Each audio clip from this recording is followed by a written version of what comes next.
we can just focus on Jesus, declare that you are the righteousness of God in Christ. Narinig ko nga rin po kay Joseph Prince, may mga testimonies din sa church nila na even while doing the sin itself. For example, smoking, yan yung narinig ko sa kanya.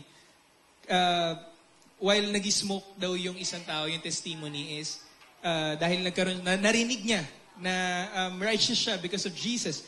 Habang nag-smoke siya, he confessed that he is the righteousness of God in Christ. Then, paulit-ulit na ganon habang nag-smoke siya. Until one day, wala na siyang urge to smoke.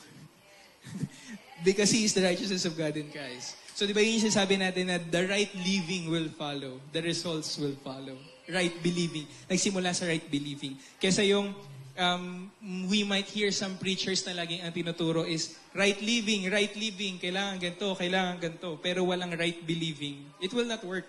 Kasi sabi nga, di ba, right believing produces right living. And ano yung right believing? Believe on the true gospel of Jesus Christ. That He died for you, He paid your sins on the cross so that you can experience all God's goodness. Di ba? So, be Jesus conscious, focus on the obedience of Jesus.